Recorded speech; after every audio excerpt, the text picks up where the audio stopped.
Thank you for the invitation to come and speak to you and share my story.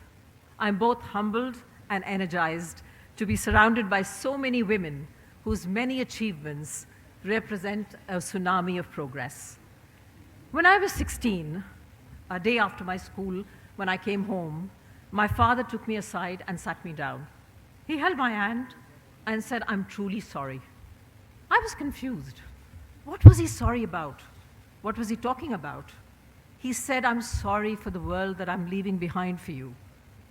He talked of the Industrial Revolution that had happened in India, in which he, as an engineer, had played a part. He spoke of progress, but also the price of progress, like environmental issues, climate change, etc. For a man, an engineer in 1970, this was very forward-looking, a perspective that would shape my life and future outlook. Needless to say, I did not understand it then, but I do understand it now. Fast forward to the present.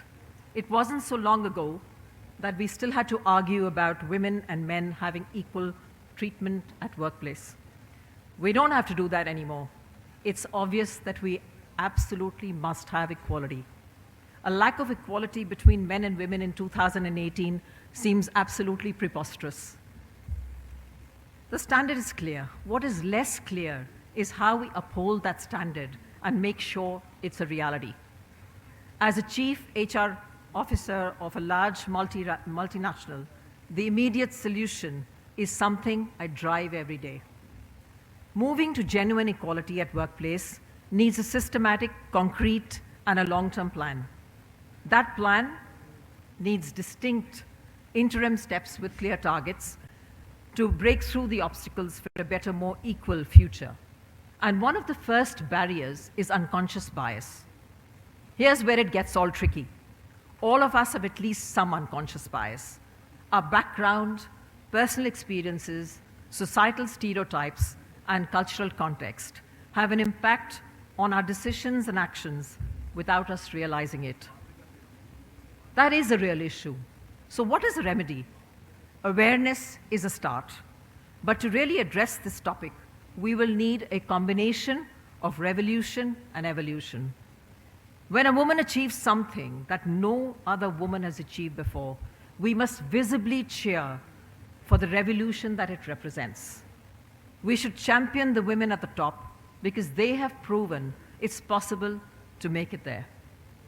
They have had to face headwinds, but in the end, it was down to them to smash that glass ceiling on their own. And a woman at the top is a demonstration of what is possible, the power of revolution. Evolutions are important too. When I started my career as a woman, women normally chose a certain type of career. All that's changed. Today, women can work anywhere and are succeeding in all aspects and functions and industries. In my organization, we have very senior leaders in finance, manufacturing, regulatory, quality, you name it. The variety of roles which women are succeeding is unlimited. When I reflect on my career, I reflect on my own evolution. I have worked all over the world. The more I've experienced the world, the better I've been able to do my job. And there are many others like me. Together, we stop senior women seeming like an anomaly. So is the answer revolution or evolution? In my job, I champion both. As an organization, we committed to UN Sustainable Development Goal that addresses gender equality. Specifically, our aim is to double the number of women from our baseline of 2016. Driving for gender and cultural diversity is not just a matter of righting wrongs or trying to reflect society in a workforce. It is a commercial imperative. Our company runs better because of our diversity. Different opinions and different experiences in the world. Difference and diversity in business means diversity in decision making, and that clearly is a business advantage.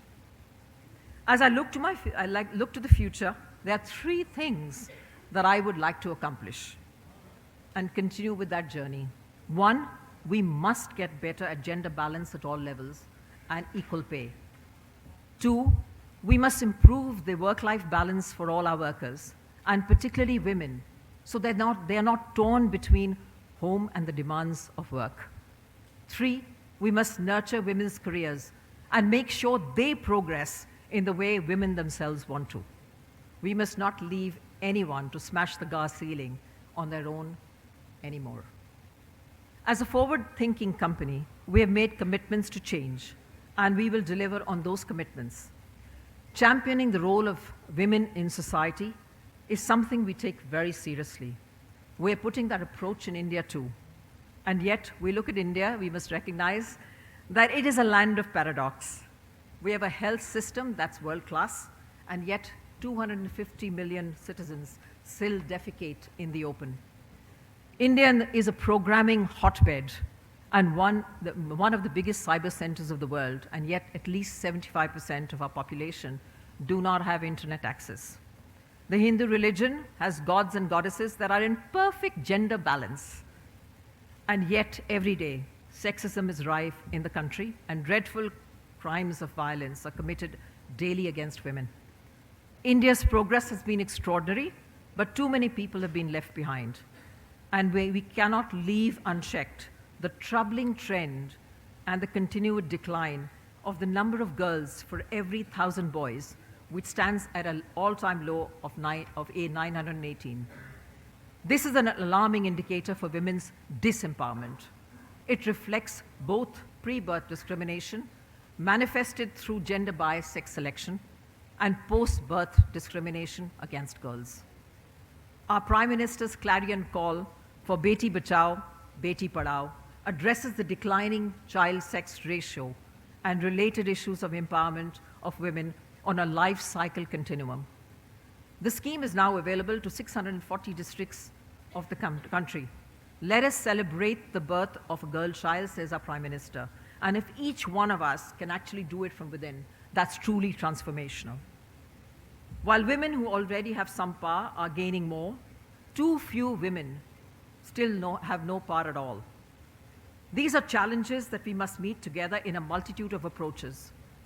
For example, in our company, RB, we are addressing the problems of poverty and empowerment, which will give women power and choice.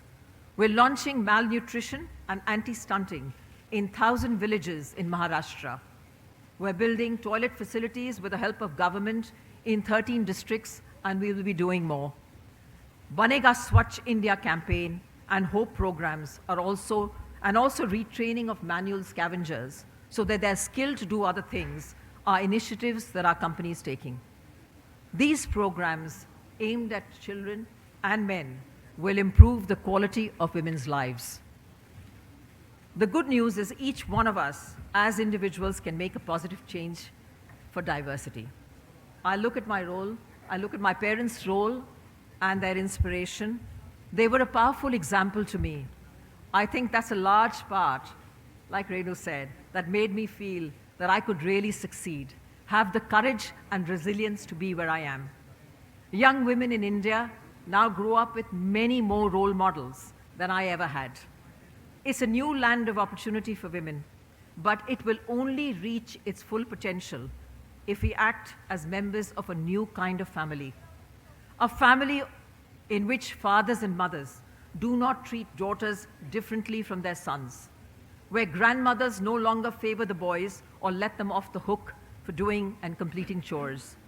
A world where brothers doing the same as the sisters around the house, and sisters no longer content to accept the status quo, insist on equal treatment. Let's all present these challenges to our families, gently and firmly. We must lead by example.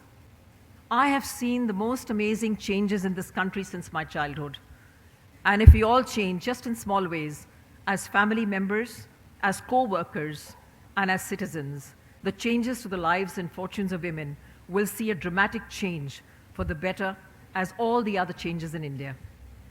This can be a start of a movement, and then we need governments and companies like ours to act also, to bring in rules and laws to reinforce what we all want, equality. I started my comments with a story of my father's apology. I have reflected on that moment many a time. I asked myself, what should I be saying to my daughter about the world and generation I'm leaving behind? I think I should be saying this. I'm sorry we were a bit slow. Change could have been faster. We were too slow to create the circumstances in which women could get to the top, and if they had the ability and desire, and we were too slow to get that equal pay. Some of our revolutions were not loud enough. We should have demanded respect and a safe world to live and work, and not waited until we got it. But I hope, while I'm apologizing, I will also be able to make that challenge to my daughter. You can speed up things. My parents got the ball rolling, and I kept fighting to move it along. I will ask her, can you make it faster? My daughter, a young woman completely of a generation, I know that she will say yes. The answer to speeding the rate of change for women lies in the youth of India and the youth of the world. Their glorious impatience will hurry a new era. It is the young who will turn India from a land of paradox to a land of real progress. I believe that change will be breathtakingly fast, because in this great country, we do nothing by halves. It's 2018, and it's time for a great change. Let's make this age the age of the woman. Thank you.